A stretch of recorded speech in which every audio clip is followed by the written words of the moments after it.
What is up, everyone? Thank you for joining us for another game cast. This is episode 7. Yes, I got the number right this time. yes. Episode 7. Um, I'm your host, well, one of your hosts, Kenny, and with me is Teresa. Hello, everybody. And today we're going to be talking about anxiety. But before we get into that, we want to, as usual, go over our week and talk about some of the things that we did this week. Mm-hmm. For me, um, well, my review for the the bundle for Bayonetta and Vanquish went up.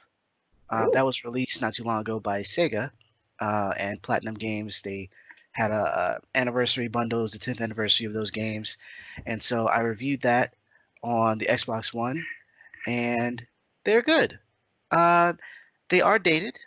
I mean, they came out 10 years ago, but they've been remastered to have 4K visuals, and the frame rate has been brought up to 60, and so they look better than they did before, but they still are a little dated. Same thing goes with the gaming mechanics. Even though Vanquish at the time had a unique uh, way of playing in terms of like third person shooting, where Mm-hmm. you're not just hiding behind objects like Gears of War, you're actually sliding around the map. He wears this like uh, battle suit that allows him. It has like jets on the arms and the legs and feet or whatever, and it propels him around the arena or the ground. Mm-hmm. And while he's doing that, he can slide in any direction. And while he's doing that, if he aims his gun or if the player aims, it goes into slow motion, kind of like the Matrix. Uh-huh. It's really interesting, and you're sliding in and out of danger while you're going to attack someone, and then flying, sliding away. And there's all these like, these giant mechs that he's fighting, and all these robots and stuff. And if you know Platinum Games, they do a lot of action-based games. So like Bayonetta, one of the I want to say the co-founder actually worked on Devil May Cry, Oh, okay. and so that's where kind of a lot of the things or elements from Devil May Cry kind of make their way over to Bayonetta. So it's very over the top, crazy action, Mm-hmm. anime-esque, if you will. And both of them are pretty good. I gave it a. Actually, I'm not gonna say. Go to the website. United Front Exactly. Gaming, UnitedFrontGaming.com, and it went up there. I will say that they're good, and especially if you're a fan of both games, the bundle together is $39.99, which is cheaper than the price of one full game nowadays. So Right. if you're a fan, definitely go check that out. It's on Xbox One and uh, the PS4. So that review went up. As far as I guess outside of work, I started watching The Office, and Again. yeah, like I was watching it before, and I Mhm. could never stay with it because I don't do well with awkward moments, and that show is just a bundle of awkward moments. Oh my Uh, God. like How? it's like Frasier is one of my favorite like TV shows, but there Yes. are episodes in it that where things are like really like he does something and he's like he has to kind of explain his way out of a circumstance. Yes. And it's so the things he pulls to kind of like get out of them is so cringeworthy and hard to watch that I Yeah. kind of just like look away. It's like that with The Office, but all the time. An Like all the overload. time. It's so unreal at how awkward and cringy it could be, especially when they say something like way over the top, like something Yes. racist or Yes. homophobic or whatever. Like they just I'm like, what did he just say? It's Like, so good. oh my god. But so I finally was able to kind of like get over that and watch more episodes. And it's also hilarious. Yes. Uh just laughing, like laughing and laughing at all the craziness they get into. Yes. Um but yeah, I have to stop every once in a while because I'm like, oh, I can't watch someone like just burn and and like go down in flames. I can't. It is Uh, 30 minutes of crashing and burning every time. constantly like It was on today. I saw an episode today. I was like, I can't. I'm actually with you on this. I'm gonna agree. Because I love that show. I absolutely adore that show. And there are times where I actually have to say, I said, I'm not doing this. I'm not going down this road today. And it'll be on TV and I got to turn it off. I'm like, I'm not, because I will just sit here and I will roll around on the floor laughing, or just, it's so, you're right. Those awkward moments really, really do something to your body. And you're like, I can't. Yeah, I feel like I'm sitting there with them, Yes. and I'm trying to be like I'm in the back, like waving my hands really hard, like stop it, just stop, and it just keeps going and going. Especially I guess he's the main character, um, the boss, Michael. Like Michael. he is. I just feel for him because I think I don't think he's necessarily a bad person. No, he's I not. think he's just not very smart, and he's also has a big ego. So like not being smart and having a big ego, that's the driving force between the craziness that he gets into. Uh, yeah, it was just it's crazy, but I'm trying to watch them because it's one of those things where it's like I don't know, it's like a staple of television, right? Like Yeah. from I mean, if we look at over you know the best. I don't want to say this is a sitcom because it's like a weird. It's like the Community, like it's a kind of like a joke on the Yeah. real world and stuff like Yeah. that. Yeah. A reality TV, but it's also its own little like sitcom in that, and so it's interesting. And being that it's on Netflix still, I think for the rest of the year, I think It it's better be supposed to on be for the rest of eternity. it was supposed to be leaving, I believe. It's supposed to be, and that's one of the things that kind of got me like wanting to check it out again before it goes away, because they took off Frasier, and I'm real upset about that. Yeah. I'm like, Netflix, you're just messing up, man. Uh, I I miss Basically, I our missed it. subscription costs aren't covering it. Yes, like come on. And I don't know. I might have to get Hulu for some of the other stuff. There's just certain shows that I watch like on repeat. Like I just over and over and over. Yeah. And because the jokes are so well written, Yeah. and it's also something that kind of pulls me to a different time. I remember, like, for instance, I was rewatching A Different World, Yeah. and Love this show. remembering how that kind of got me into wanting to go to college, and Yeah. uh, you know, uh, liking a lot of the characters and a lot of things they get into, and a lot of the stories that kind of resonate today, in terms of the things that we deal with as Black people and stuff like that, and Mm-hmm. how a lot of stuff hasn't changed, even though some stuff has. And Mm-hmm. so it's always cool to kind of go back and see that, Yeah. and the jokes are still funny to me. So, uh, Yeah. definitely, I want a place where I can watch all of those things. And Netflix was kind of there. I mean, because they had A Different World at one point, Mm-hmm. and with all the craziness with Bill, that kind of got removed. Yeah. So I'm hoping to kind of find them in other places. And Well, so I we've might. got TV One. There, there's that. There's that. Uh, of which I don't have cable, like at all. Right. We have to discuss this. Yeah.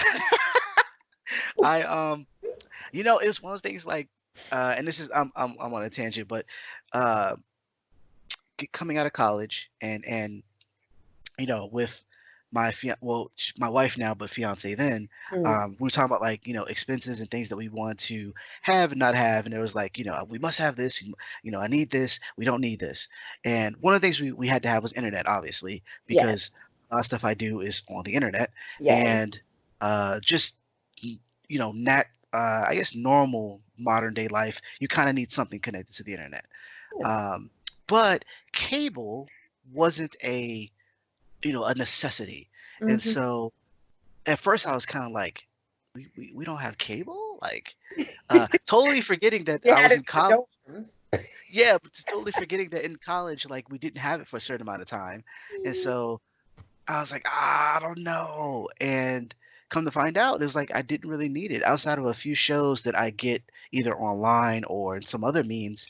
Like, yeah, didn't really need it. So now I'm like, I kind of forget that it exists. Like, there's a cable, Mm. like options or whatever, like DirecTV or Mhm. whatever the case may be, I forget. And so I'll be like, man, I really would like to watch this thing. Like, oh, it's not on any streaming. Okay, all right, well, I You're gotta like, well, find another. can I find it on YouTube? Not, Yeah, you know, but like somebody videotapes it on their TV and then posts it. yeah, or like, I'm trying to find like, DVD box sets or whatever, Yeah. that sort of thing. And but then with that, even though I like owning physical media more so than digital, Mhm. the ease of watching something digitally or streamed is kind of it made it hard to go backwards in a You're sense, right. You're right. and especially with anything on TV. Like I went to my parents' house and watching commercials was like, ah, like Like, what what is? is this interruption? No. um Should only watch like commercials during the Super Bowl, and that's it. It's the only time they're allowed. See, I don't even do that because I just go on YouTube the day after and they have all the commercials and I just watch it there, which is weird in a way. But yeah, It is actually. It's very weird.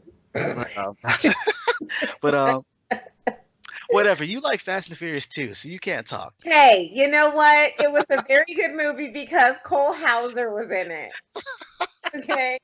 Like, need I remind you, Cole Hauser.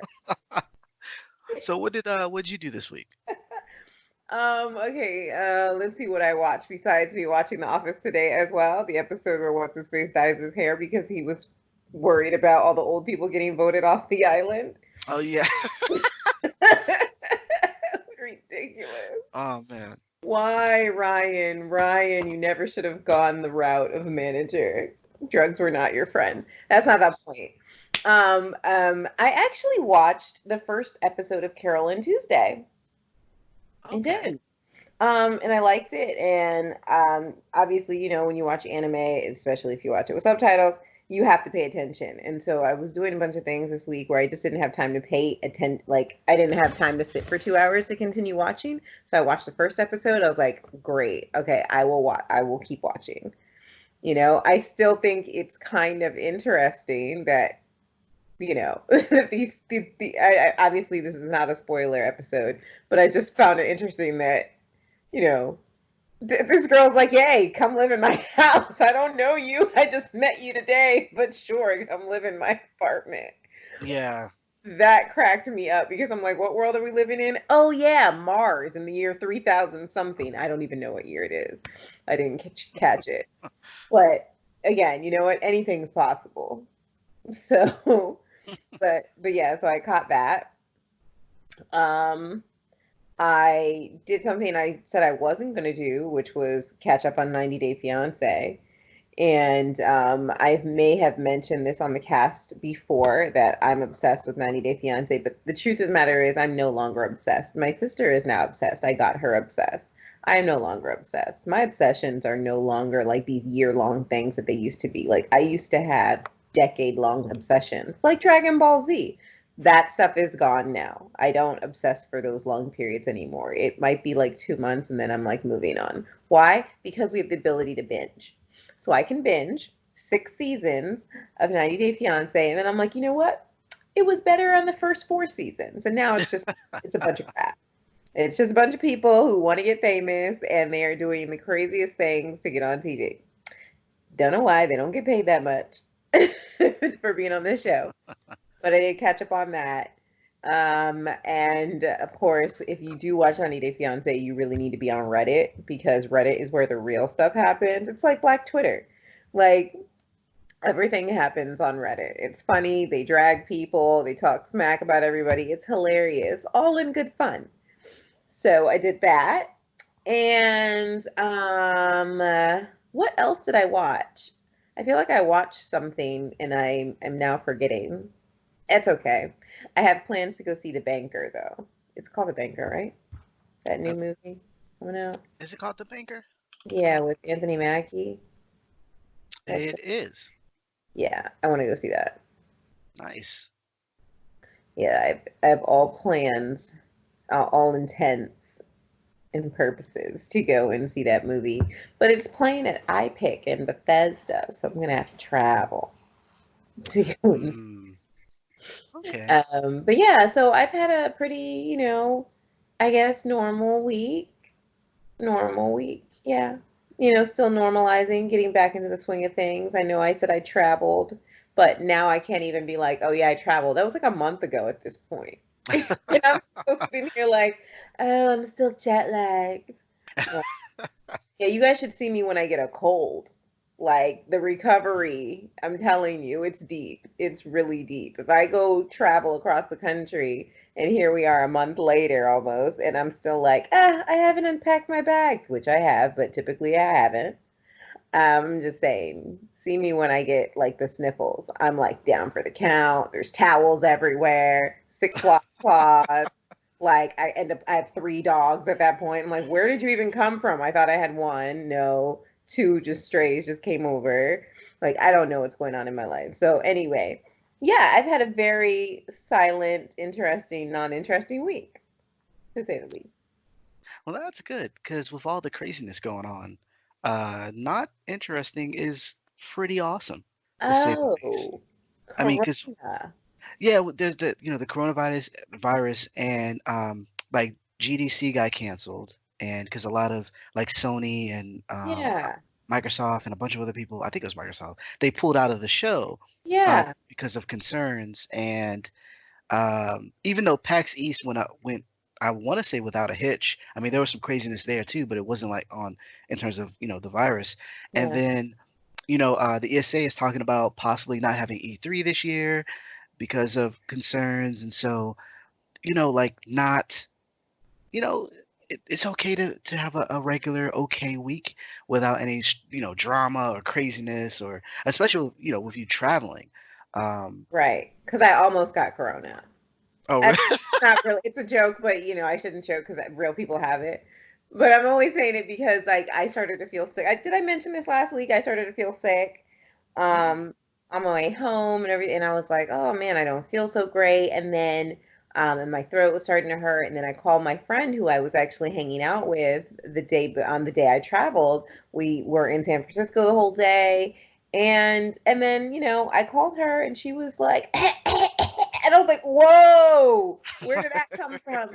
I just have a little cold. I lost my voice. I'm like, yeah, you sound like death.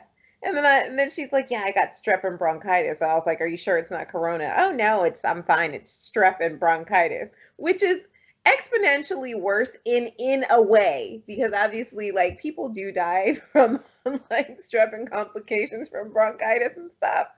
I mean, obviously people are dying from corona, so I'm saying it's not funny, but like they say, more people die from the flu every year than from what's happening right now. So there is a higher possibility of something like that happening. But of course, we're all in panic mode. So I'm like, oh my God, you've got corona. So I tell my best friend, I was like, yeah, I haven't been feeling well, and my friend's sick, and he's like, well, can't come and visit you for at least 10 days. I need to know that you survive the next 10 days before I come and visit. Tell the dog I said hi. That's literally what was going on. So oh yeah, I was binge watching Marvelous Mrs. Maisel while I'm home. So yeah, Yeah. that.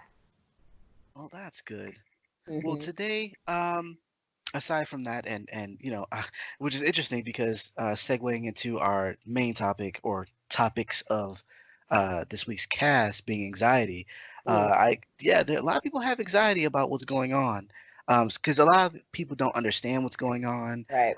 Really, what makes it uh, such a big deal, because yes, more people have died from the flu. What Hmm. makes it such a big deal is how rapidly it's spreading, Exactly.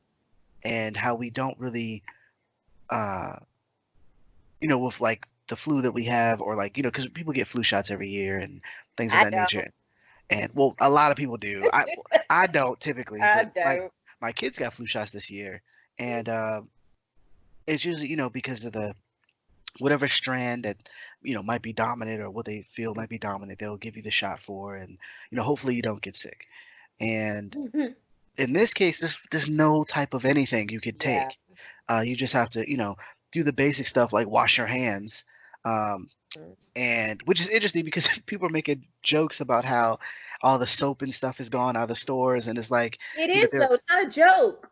what the joke was like, did you guys never wash your hands? And it's I like, know. no. That's true. What it is people are stocking up as if their soaps are gonna run out. Like, just wash your hands like normal. Like, it's not, you don't need extra bars of soap. Look, Uh I just went to Costco today, okay, crazy in and of itself. I rolled up into Costco, and mind you, I didn't show up there looking as if I was actually going to shop heavily. You know, when you mean business at Costco, you've got on sweats, your Nikes. Okay, I Right. don't even mean to plug Nikes. If you wear Adidas, whatever, but you got your running shoes on, and you got certain types of coats because you know it gets cold in the back. Yes. So the point is, you go to Costco, you mean business. You take the right car. You don't back into your space because you need the trunk out. So I didn't go in there with any types of business. I had on 5-inch stilettos and long, wide leg pants, okay? Because I was looking cute today going to Costco.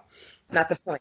But I went in there and I was, you know, I got a cart. I didn't get a cart because I knew I was getting a lot of groceries. I got a cart because sometimes you just need to lean on something, and also I just needed basically a stroller for my purse.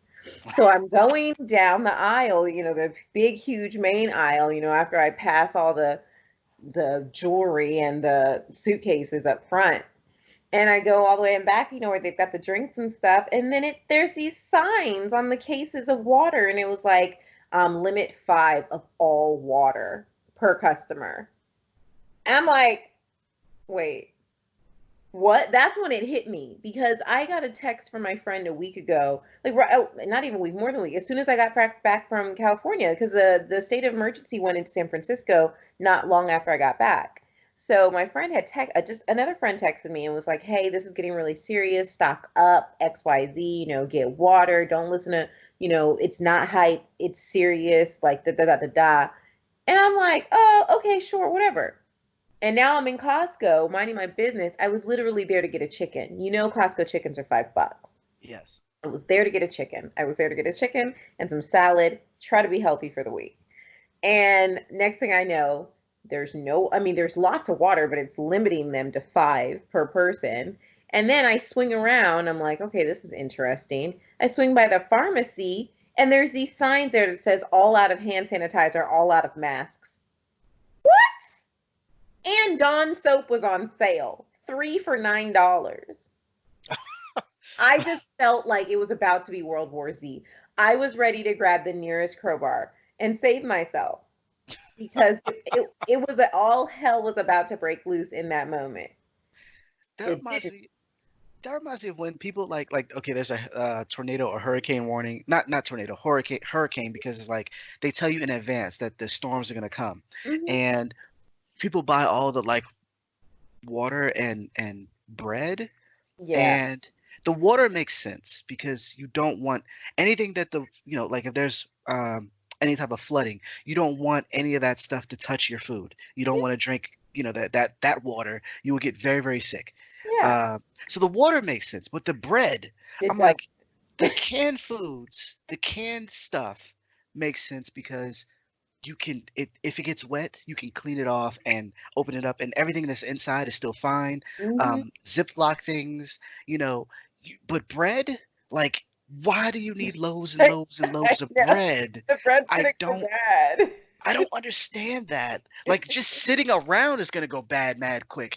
But like, you think that it's gonna be if things are that bad, like the bread is what's gonna hold out? Like no, like why do you pick that? So like with this type of stuff, and a lot of it is because people don't do any type of research at all. They don't read anything, and if they would understand that it's not like with the mask, for instance, like you only are helping or preventing people from getting sick from you. You're I not helping know. yourself because it's not airborne.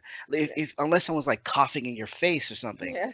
Um, but like if you have it and you wear a mask, that's different because you're kind of keeping it to yourself. So Exactly. getting a mask just so like I'm safe, that's not gonna It help you. doesn't work. It's not airborne. Like I don't, and so there's stuff that like when, and that's where the part where it's like there should be a middle ground. It's serious enough that where you're kind of like, okay, I'm probably not going to go fly all over the country, but it's not as serious that you have to stock up on masks and hazard suits. It's not to that extent. Right. You know what I mean? It's concerning, true, but not that concerning. So pump the Wait a minute. brakes. Have you seen anybody stock up on hazmat suits though? Are I they selling those at Costco too now? Man, I'm hearing things in the streets. Like people are getting all sorts of stuff. Like you Mhm. said, I like bet Walmart Supercenter got them. man, they were talking about and it's crazy because uh this is similar to the game The Division, Ubisoft's game, where they're talking about how uh a virus spread through money, and there was a news posting, I forgot who it was. We're talking about how the virus could be spread that way as well, with people exchanging money all the time, and it was like, dude, this is right out of the video game. Like this is crazy. Um I'm glad I don't have cash most of the time. So like yeah, Right. it's crazy. It's crazy. Oh, Um, the but yeah, anxiety. so like they have like an anxiety about the coronavirus or whatever. Um, However, the anxiety that we wanted to talk about was something that was a little bit more inherent to everyday life, Mm, and just some of the stuff that we kind of go through. Because I feel like talking about certain things make them easier to talk about. And I know that sounds kind of redundant, but when other people talk about certain things, it helps bring people who are on the sidelines in. yeah. I know that um, a while back, I went to see a therapist, Mm, and what made me kind of outside of what was happening personally, what made me think that it was okay was the fact that there were certain celebrities that I don't want to say respect because I don't know them, but certain celebrities who I like, I guess, mm-hmm. who they were talking about that they went to therapy and how it helped them and Yeah. how it was okay. And because there's a with being creative or like having a that side of my brain or whatever, they I could identify certain things that they were talking about with Right. them also being creatives. Right. And so I was like, oh, this is the thing that we do because when they were talking, like nobody knew that they went to therapy.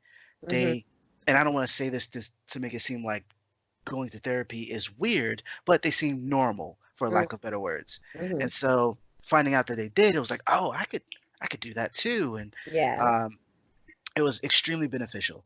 Um, my anxiety is so there's like a baseline anxiety for what I do. Mm, In terms of like imposter syndrome, there are yeah. times where not so much when I write for my own site or certain sites that I have a good relationship with, like IGN. It's certain sites, like for instance, if I start writing for a new site, um, and I'll submit something or whatever, and I'll just get nervous because it's like, oh my gosh, did I do I know what I'm talking about? Am I really an authority on this particular subject? Um, and it's like I get like all messed up, and it's like, dude, you've been writing for however many years. It's not Right. like even if they don't accept whatever it is, it's like you've written for pretty big places. It's okay. Yeah. Um, in terms of and because it could be a voice thing. Maybe what I'm writing isn't for their audience. There's plenty of reasons, or they're just busy. But it'll you'll start to think about like, oh man, I didn't cross this T, or I didn't dot this I. Maybe Mm-hmm. this is gonna happen, and it's been however long. Especially the waiting game, like not hearing back about something that you pitched, or uh, like you pitch something in the end, they're like, it has to be in by this deadline, but then you don't hear anything past the deadline. Yeah. It's like, did I do something wrong? Like, is no one's responding to any emails and blah blah, and you get kind of worked up. Yep. And then when something does come out, you're like scrutinizing over it, like, oh man, okay, do I know what I'm talking about? Let's see. Like, what are people saying in the comments? And which is a horrible thing to do. Don't do that. Don't. Yes. Do not do that. Oh my gosh, like that was rough. I think to kind of paint the picture, I did the article. I did an article for Black History Month last year for IGN, Mm-hmm. and the comments, from certain groups of people were so bad that they had to stop comments. Now, mind you, I've never seen this on IGN before. I've seen them where they kind of warn people get banned. I've seen them kind of like put like a blanket, like, hey, stop being jerks type of thing. I've never seen the comments just go away for a few days. That Yeah. was insane. And that's how bad it got, which was sad because I wasn't doing anything.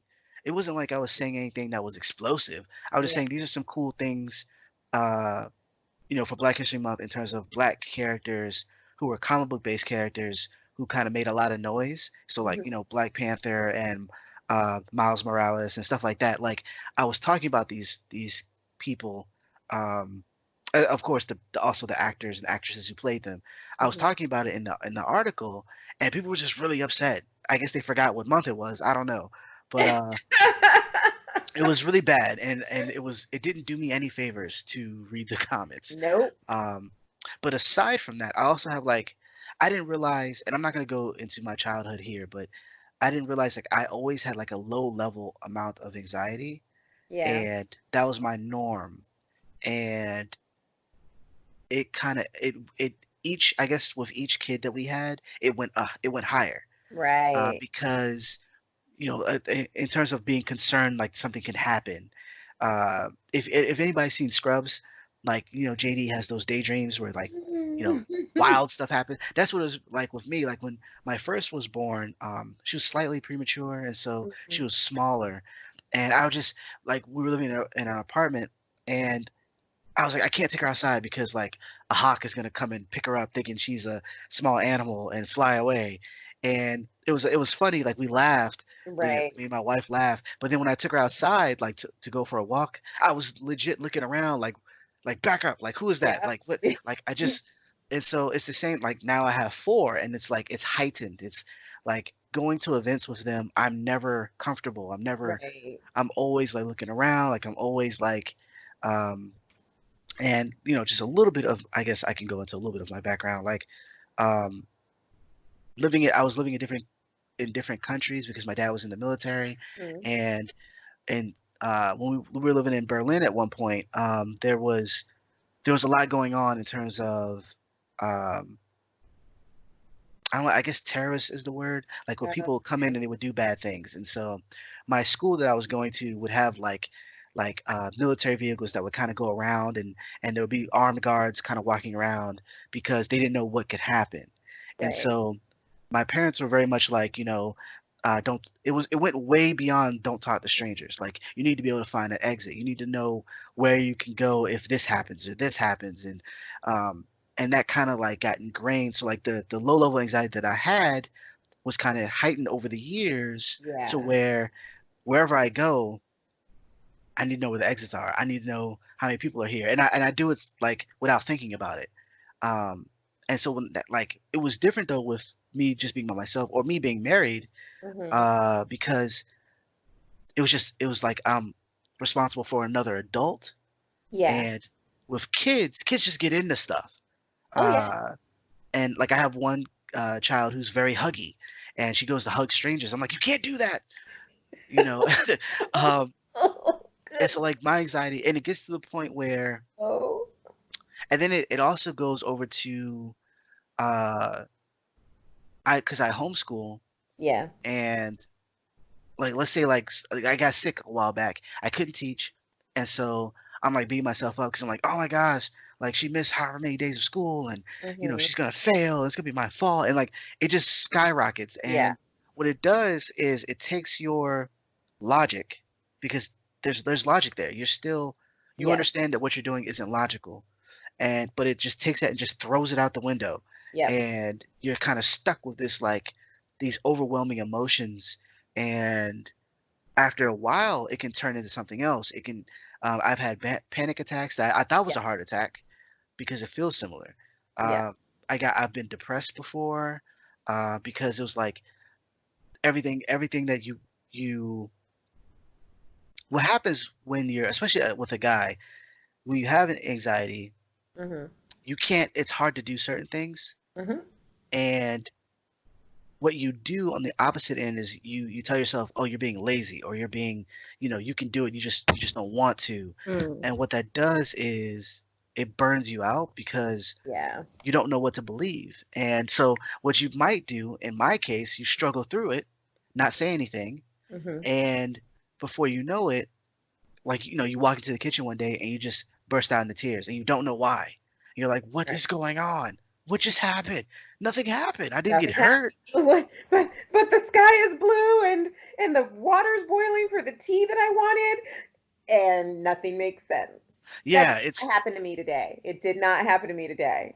it's Maybe it's crazy. And like and so over time going to therapy and also uh talking with people who dealt with similar things, yeah. um I was able to kind of get a handle on it. There's still days where it's like it can get kind of rough, Yeah. but I'm able to get like a better handle on it, and um, I noticed that talking about it more has helped because there's certain things that trigger that I wasn't aware of. Because with any type of mental whatever, you Mm-hmm. think it's normal, and again, it's Yeah. not to say that it is abnormal in the sense that there's something wrong with you, but not normal in the sense that you're not number one, you're not the only one that goes through it, and number two, Yeah. not everyone goes through it. Yeah. And so, an example was we like the kids are going to dance class now, and they have dentist and doctor appointments coming up, and we have other stuff like at church or whatever. So it's all these different things, and Joanna was like, my wife is writing on our calendar like all the different appointments and everything that's coming up. And as she's doing it, she's talking to me about it, and I'm like, and I kind of just stop, and I'm like, does this ever make you uh, want to cry? And she's like, what? And I'm like, all these things that you're writing, all these appointments, does this ever like bother you? Does it ever weigh on like your mind at all? And she's like, no, like this kind of helps me She's keep a Virgo. What are this. you doing, Kenny? She's a freaking Virgo. Well, no, it's because like it doesn't do that. And so it's overwhelming for me. I know. It was overwhelming, and I was like, but like the sensation that I felt, I thought everyone felt that way. But she was so eager to write all this stuff down and Mhm. to have this huge filled in with everything calendar, We love lists. We're Virgos. We love man. writing things down. Her Excel sheets, I'm telling you, Yo. it's crazy. And then the last thing to put an icing on this cocktail in my brain, uh, is my being introvert. And Mm, whereas, like, when I was in college or, living at home, there was always time that I had to myself that I didn't realize I had. yeah. And with having kids and the fact that I homeschool, I'm always around them. Not Yeah. having that time away from people has made it worse in the sense that I have no downtime. I'm always on for the most Got part. it. And so that tires me out mentally, which Yeah. makes it harder to combat my anxiety, which leads into depression. And it's crazy how these things mix together. So I Right. have to be mindful of all of those things in order to function. And Hmm. it sounds like a lot, but in practice, it actually isn't. Um, Taking out time for myself, going to the movies, even being around people because I don't know them and I don't have to speak to them, Hmm. actually helps. I read an article about how being around people but not around people can be Hmm. really helpful. So like going to the movies is really beneficial for me.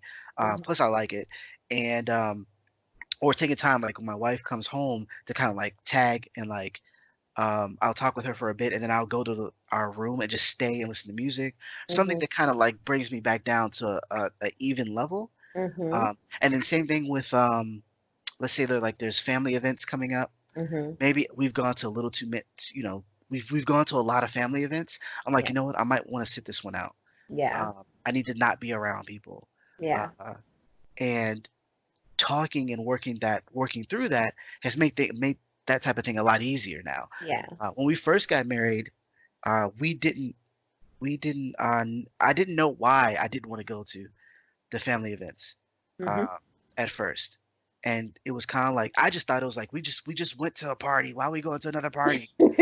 Um, and I just being frustrated and not understanding why I felt so uncomfortable until much later, Yeah. and Wow. talking about it like with my wife, she was like, "Oh, that makes so much sense now.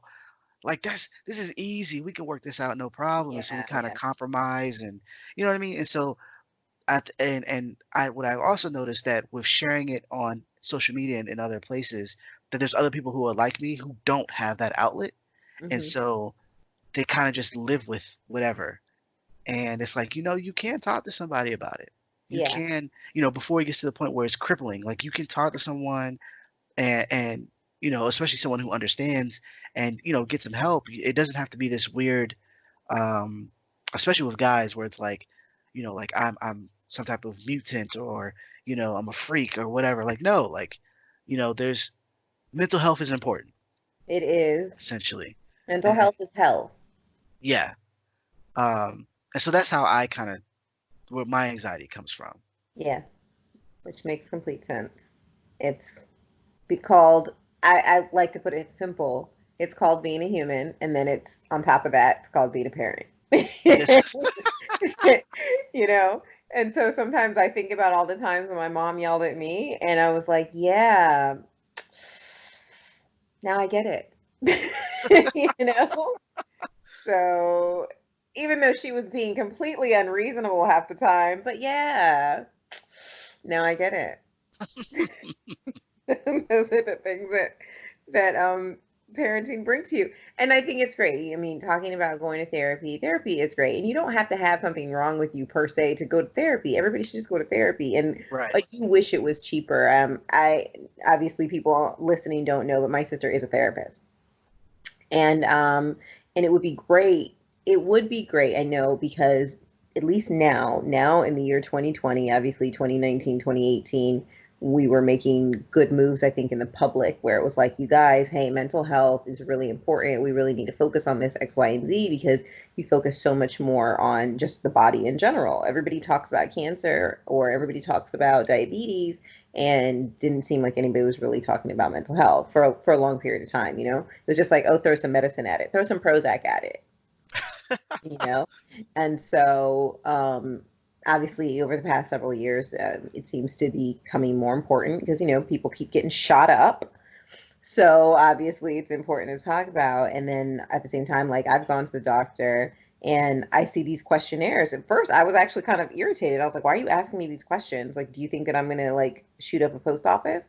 Because now if you just go to your regular doctor, not even your regular doctor, almost any doctor now, they have these little questionnaires now that talk about mental health.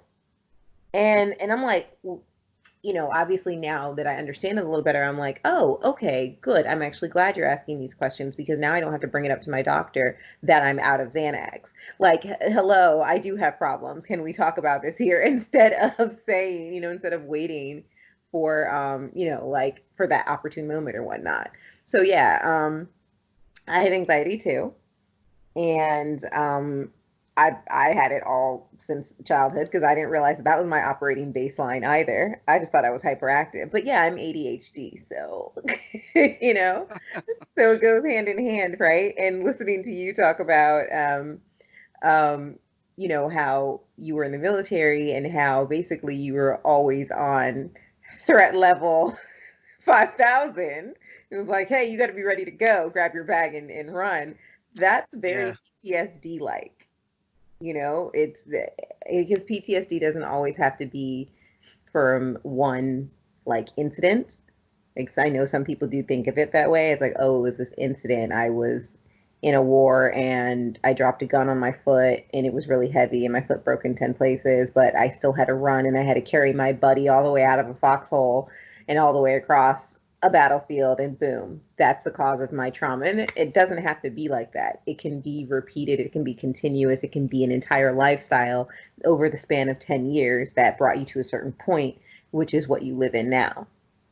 And so it is so important. It is very important that we can normalize either talking about our mental state, and being comfortable. And especially, like you said, for men, especially in the Black community, it's extremely important that we have a safe space and an area to be like, you know what, mental health is health, and we need a regular checkup on our brain just like you get a regular checkup on our body. If you get a physical every year, your brain needs a checkup too.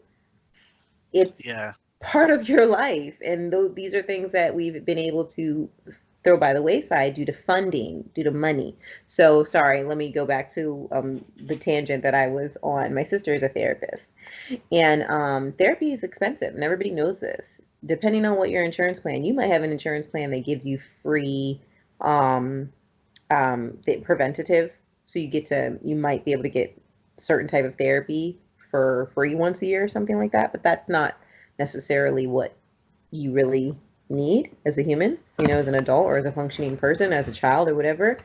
Right. But it is very costly. But at this, and so we're sitting here, we may not make a lot of money. And you're sitting here, well, how am I supposed to afford to go to a therapist every 2 weeks for $150 a session? Some people's insurances don't cover. Or sometimes you have to go to a place where it's sliding scale and maybe you pay $20, this, that, and the other. And it's expensive. But at the same time, on the therapist end, the work they do is hard. The work they do listening to our problems and not, by the way, therapists are, they don't solve our problems. They're not there for that. They're there to let us realize how to solve our own problems and Yeah. to be able to talk about your feelings and to be able to organize your thoughts like you were saying. Oh, I've had anxiety and didn't even know it was anxiety until X, Y, and Z point. And then I felt a certain way going through all the years, and it's been getting worse and worse and worse. And now I'm able to talk about it and be like, oh, wow, that's what that means. And therapists do this every day, day in, day out, 8 clients a day, maybe, this, that, and the other. They're taking all of that energy in. And so when you think about the work that they do, it's worth the money. It's worth that money. But then on the other side of that coin is we don't even, some people really don't have the money. And so that's why there are at least programs out there to get people so that you can get more affordable care. But I remember going to therapy. I remember it was $20 a session and I was supposed to go every week. I remember not having $20 a week to spend. I was budgeting myself and I'm sitting here like, do I have an extra 100 to $120 a month to spend? And I didn't. And so it was really difficult to go to and to continue and to move forward. So it's I do hope that our healthcare system, who knows, maybe we'll get Medicare for all, not Medicare, but we'll get healthcare for all. So maybe that can be taken care of so therapists can be compensated fairly and people can get the healthcare that they need.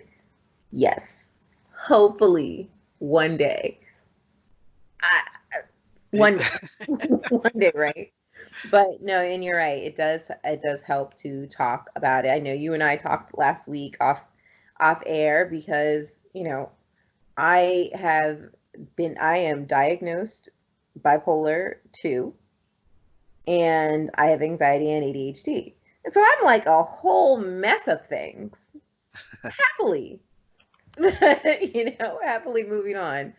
But having somebody to talk to and having an outlet is really the best way to go. And I know that we use games and anime and manga and entertainment, just like you said, going to the movies to actually help with that. On the other side of not being able to, go to a therapist or this, that, and the other ways are doing what we do, watching movies, playing Yeah. games. I definitely watched a year's worth of anime to get out of some bad feelings. I think I mentioned that maybe on a different cast, but I do remember feeling a certain type of way, being down at a certain point, and I just remember that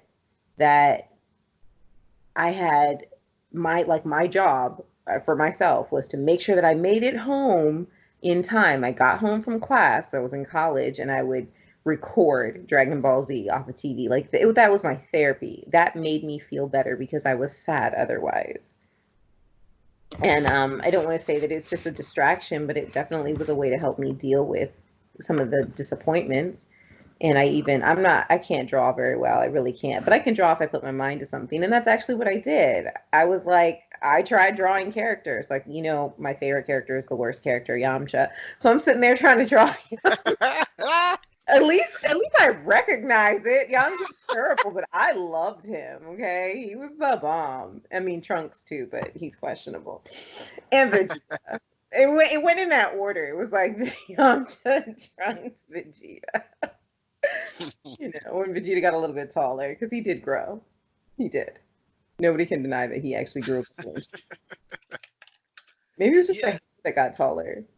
Maybe. Maybe. But yeah, that's I mean, cause that's I remember watching was it Eva how do you say that? Evangelion? There you go. Mm, Watching that in college with you and yeah, the because I was having a hard time as well. mm-hmm. Um, I but not college wasn't going well for me Yeah. at that time, Yeah. and and I'm not gonna. That's another story, but It's uh, another cast. yeah, but it was cool to. It wasn't necessarily an escape because people, they will say it's an escape from the reality, and that's how you feel better. For me, it wasn't necessarily an escape. It was I'm using other parts of my brain or other emotions are coming up, and that allowed me to balance the other stuff.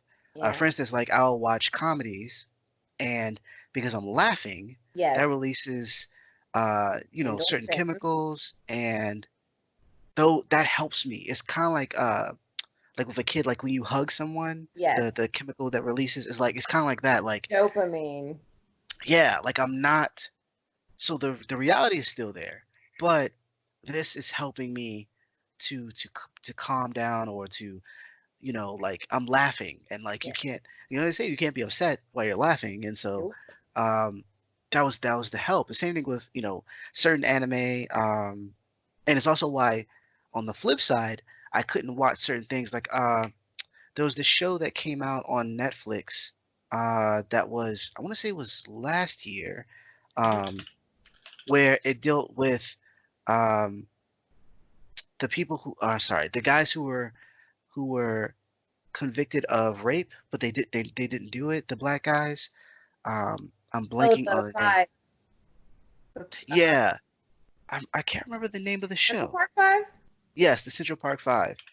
Um, I'm trying to think. Uh, oh, When They See Us. Oh, okay, okay, okay. And so I still haven't watched it.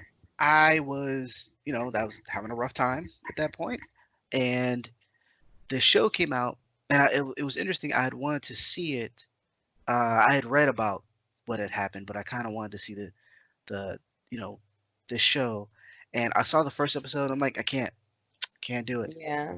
It was rough, like really rough, and it was different with watching things where like we watch Parasite, and there's some scenes in that are kind of rough as well, Yeah. but in the sense that Parasite was more escapism in that sense, Hmm. whereas When They See Us was like it was reality. It's Okay. what Yeah. happens, and so because of that, it kind of reflected things that I was noticing or seeing or hearing about, like at that year, and it did the opposite of what the comedies were doing, Hmm. and so I had to be like, I can't watch it. Like Yeah. I just can't go down that road, and so it's interesting how video games, anime, movies, Hmm. music can Right. help you move in different ways. Like even being an artist, like when I draw, certain music helps or hinders, Right. or Exactly. not even hinder, but has a different effect on the things that I'm drawing or making. Yeah. I used to listen to the soundtrack for Street Fighter 3 Third Strike. It was Hmm. all jazz and awesome stuff. And I would put it on and I would just listen to the entire soundtrack and do whatever art assignment that I had at the time, and it helped. Like it Yeah. just made thinking through what I needed to do much easier. Like whatever popped in my head, I was able to apply it to the paper much easier. Uh, where and then I listen to now when I write, I listen to music to study by Hmm. Chill. I'm so bad with names. Um, there's a dude on, or not dude, but a group on YouTube that play lo-fi music, Okay. and they have like a little anime person that's like studying or whatever, and it loops, and they'll have different tracks, and there's no words for the most part, Hmm. and it's just all different music.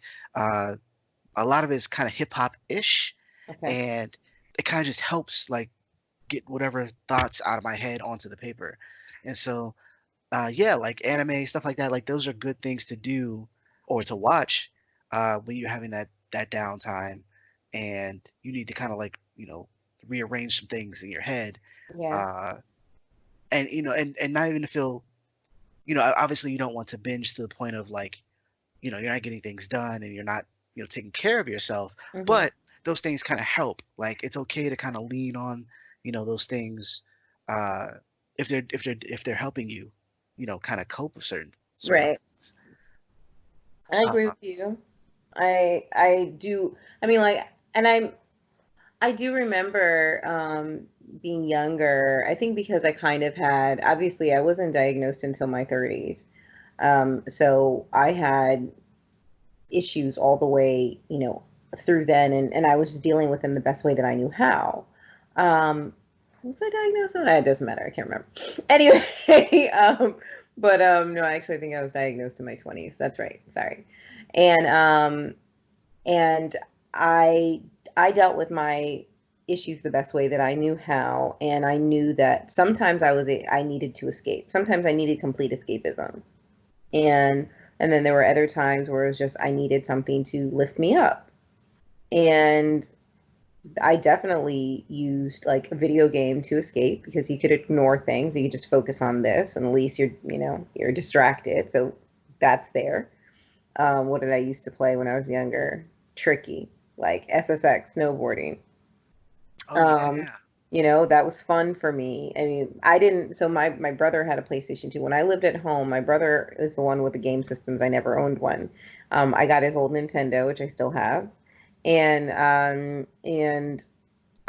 used to play that, but with the old Nintendo, you can play it for a certain amount of minutes before it cuts off because it like overheats or some stupid stuff, whatever it is. I don't know.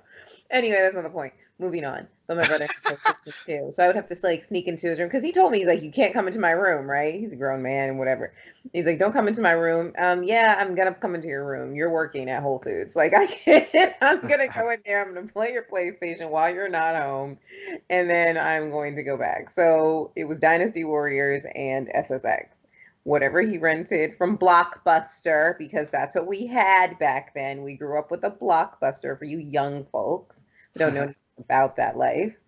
Um, or I think you could rent games. You could rent games from GameStop before, right? Yeah, yeah. You could. And what? You could I buy don't. used games and then You could take them buy. back. Yeah. No, I don't really remember. Anyway, moving on. So yeah, so that was a little bit more of like an escapism. And then later on, it was more just like I just needed something to lift me up. I used to watch Inuyasha all the time. It would lift me up. And I realized that I would start getting really, really invested in these stories. So that's when, sometimes where you're like moving towards oh, you really need to deal with your life and not go this route because you get too invested into something else. But that also piqued my creativity because when I realized how I don't want to use the word obsessed because I'm not that much of an otaku, but like when I realized that I was extremely invested in characters or storylines or this, that, and the other, I realized that I was repressing my own creativity since childhood. Like I had a knack for storytelling or creating stories, but I don't actually like writing. Physically, I don't like writing. Um, but I didn't like writing because I was always bad in English. I used to like I basically failed all my English classes except two. Failed English 5 times in college. We don't need to go there. Doesn't matter. Um, that's another cast. I can talk for 50 minutes on that. And so I got to this point where I was like, I kind of enjoy creating stories. And sometimes I have a tendency to create based off of what I don't mean like, oh, I'm going to take this story and pretend like it's mine. Like, no, I actually have a really good way of taking a story and being like, ooh, this is what you should have developed into a spinoff. And so how some people they just write fanfics that they like go off on tangents and this, that, and the other. I'm like, no, I actually really do come up with these solid, and I mean solid, and I'm saying solid storylines because I've done character analysis. I figured everything out as to why this makes sense, timeline everything, and this is what I'm like gonna take a big stack of paperwork to the creator and be like, this is what you should do next. I haven't done that yet because I'm not that cocky. Moving on. But I just want to say, like, I knew that I could go to my favorite thing, which was anime at that time, to feel better or distract myself. Something that would make me laugh. Just like you said, laughing is extremely important. And I had gone through a time where I was having panic attacks every day. It was very bad. I went through a very, very bad spell of having that. And so I knew that if I was in the ability to, because I mean, if people are listening who have the same issue, there are stages in anxiety, and there are multiple stages. There's a stage where you can't do anything, you feel like you're having a heart attack. There's a stage where you're just sick, or you're throwing up, or this, that, and the other, or everything hurts. And there's also a stage of fear, and then there's also a stage of just like hold me, I'm in a ball. That stage is where the humor really works. Yeah. And if you are conscious, if you have the ability um to sit through, like you can put something on. Like I could put on Oran host high school club and die laughing. I would have the best time. I could put on Samurai Champloo and just laugh because it's hilarious and it just lifts me up. And then I can also appreciate the artwork and the music. The music from Samurai Champloo is amazing. Nujabe's was amazing. God rest his soul. Yeah. You know, and so even though um, you know, obviously there is a method of escapism, there's also a survival method here, and knowing what you can't take at the moment, because obviously um, what losing a loved one is a very hard thing to go through. And so there was a point in time where I couldn't watch one show that I've been dedicated to for the last Lord knows how many years, Grey's Anatomy. I always watch Grey's Anatomy. I had to take a sabbatical when they killed off McDreamy. Spoiler alert, if you don't know this, I'm not a fan, so I'm not really, I don't care. But yeah, they killed McDreamy. He's dead. And I was like, I'm not watching the show anymore because I can't take it. I just can't. I can't. Look, it's unrealistic at this point. Everybody's dying. If you, it's like, don't work at that hospital, you'll probably die. That's how I'm saying it in my mind. And like in a like, to be realistic, right? Yeah. But my thing is, it got too real because I, after you lose a loved one, after you lose a family member, and then you watch a show where they're dramatizing death, it takes a turn, and it's like I no longer can see this as entertainment. That And was that was the case with not to cut you off no, with kid like horror films. Like I'm a big fan of horror films, even yeah, though I had we're gonna talk about that in a second. But the there are times where I can't do deal with like children being hurt now that yeah, I have kids. yeah, Um, it's more difficult. Like watching and granted it was trash regardless, but watching the new Pet Cemetery, I was like oh I don't want the girl or the little boy to get hurt, and when they yeah, do get hurt, I'm messed up. And yeah, because I have kids, yeah. I look at it a little differently. And it was never I was I was never cheering like, "Yay, little kid died." Like, no, I wasn't doing anything like that beforehand, but it was heightened. It's kind of like if you watch Scrubs, there's an episode where Dr. Cox is talking to JD and he's like JD goes to him with a, kind of like an argument about they're practicing and Turk, this he's a surgeon, and JD wanted him to do uh, a procedure that was going to be risky, and Turk didn't want to do it because he had just had a child, and JD went to Dr. Cox, was like, tell him like this, things doesn't change just because you have a kid, and Mhm. Dr. Cox, who had also just had a kid, was like, no, everything does change. He's like, you start to think about your life and how if you're not around what would happen to your kid, so like you start eating healthy or you start changing your diet or changing your routines to be a Mhm. little bit more healthy, um or you just don't do dumb stuff anymore like you used to. Yeah, Like there's certain things that you kind of look at it like I don't know about that. yeah. And Didn't stop so Johnny Knoxville from doing dumb stuff. yeah, and so the well, he should have stopped anyways, but um like it's kind of the same way, like in even from a point of view where like I'm not doing anything dumb, I'm just watching something, but Mm-hmm. it affects you more so because you kind Right. of understand what the parents are going through, or what or what you can kind of assume what they would be going through, because you don't, it hasn't happened to you yet, Yeah. or ever. But looking at a parent crying over their kid is like, ah, I'm a wreck now. And Yeah. so that makes certain things harder to kind of see as entertainment. Yeah. Um, Exactly. as a, Too real. yeah, it kind of hits a little too close to home Yeah. sometimes, and you have to kind of remind yourself that it is indeed entertainment. This didn't really Hmm. happen. The actor or actress is still there, that sort of thing. Um, but interesting enough, it like anxiety can also affect your ability to play video games. Yes. Um, One of the things that, let's see, the game Dark Souls, and I haven't been able to play that. I played the first Dark Souls, Mm-hmm. and I got a decent ways in. For those people who don't know what Dark Souls is, all five of you, Dark Souls is a like an action adventure game, and from software, and it has a it's kind of like a roguelike in the sense that you're fighting monsters and everything, and when you kill them, you get what's called souls, and you use them as experience. When you take them to a bonfire, you can use that as experience points to level up your character and make them stronger, that sort of thing. Mm-hmm. However, when you die, you're sent back to the last bonfire that you're at. They're like checkpoints, and the souls that you had gathered up until that point are where you died. Now you have to get back to that spot to reclaim them.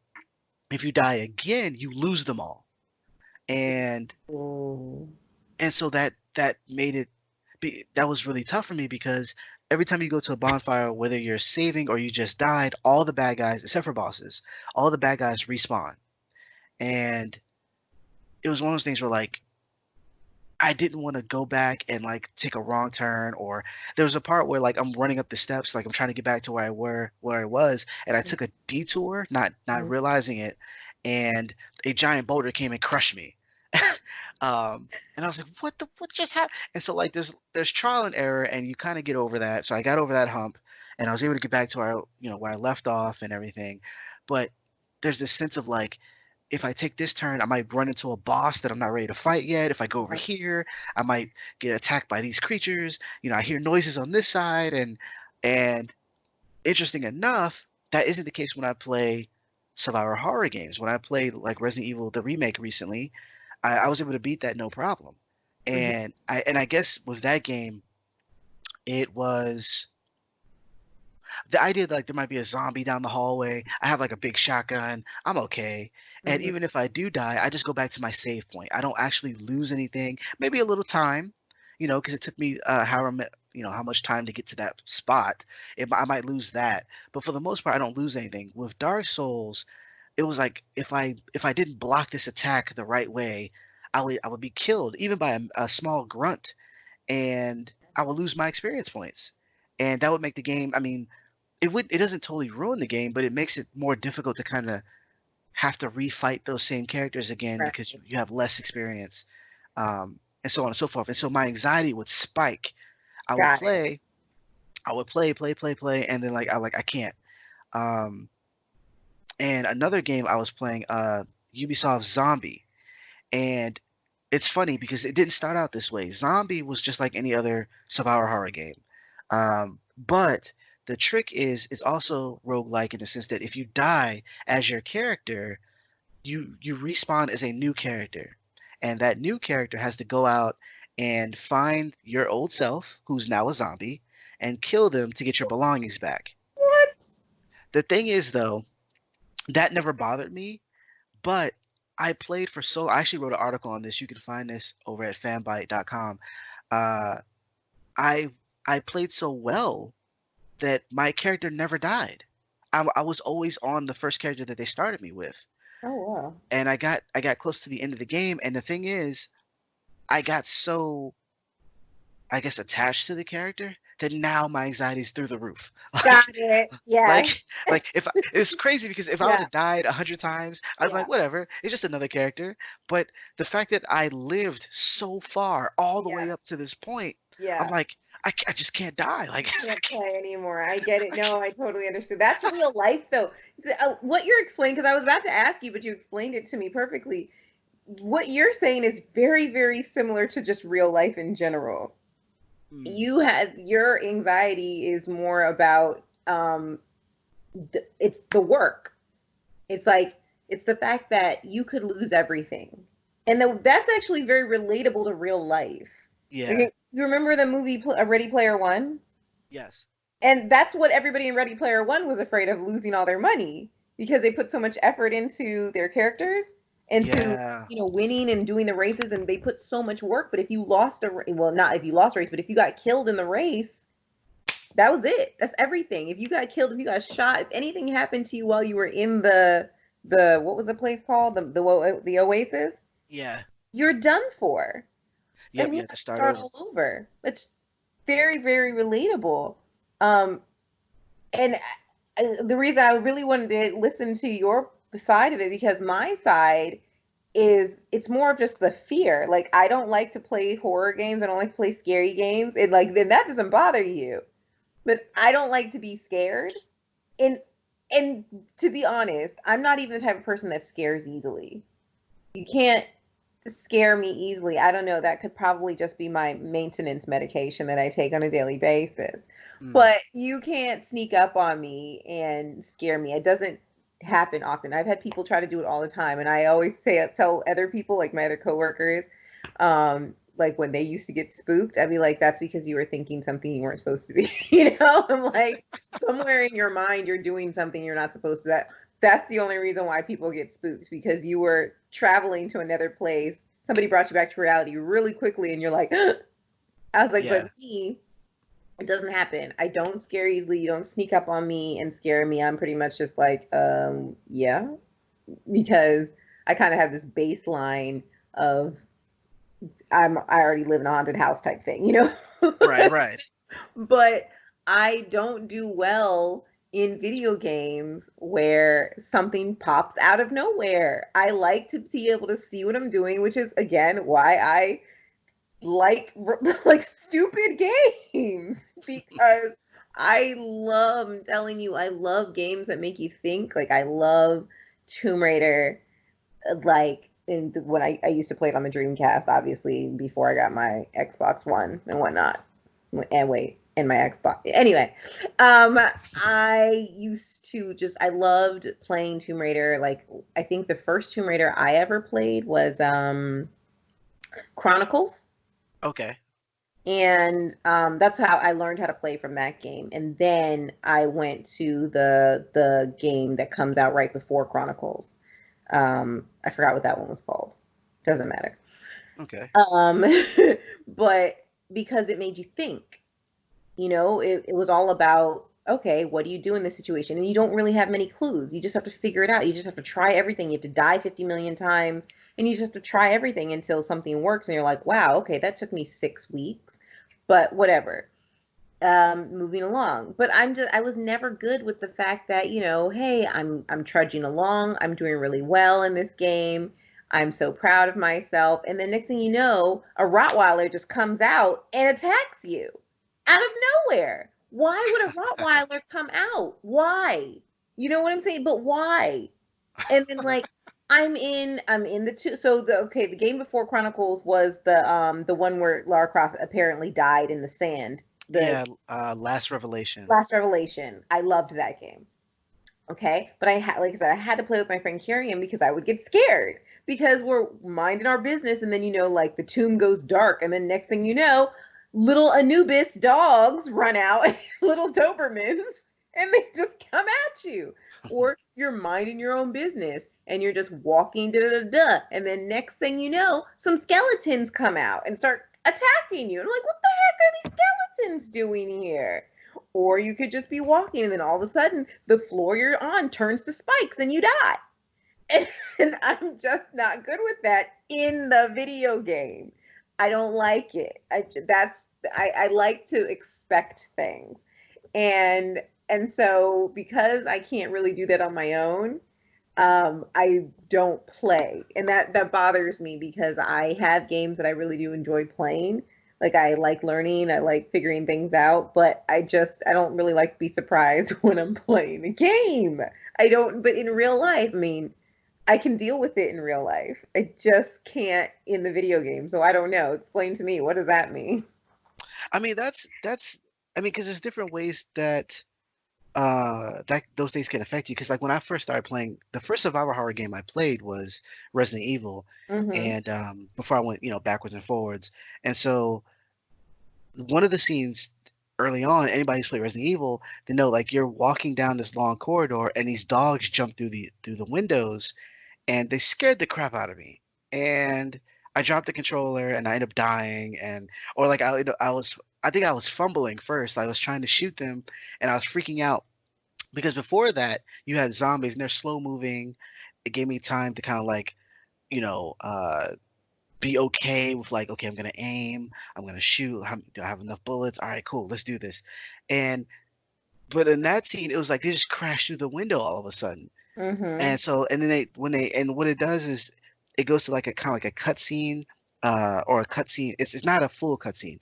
It doesn't pull you out of the game. What it does is it kind of it pauses for a moment so the dogs can jump through, and then it allows you to regain control. And Mm. so I'm like, I gotta run away, and like, do I fight? Do I run? Like the flight or fight was really high in that Yes. experience. Yes. But after a while, I kind of got used to it, and now I'm to the point where I'm like, yep, zombie's gonna be over there. I know it.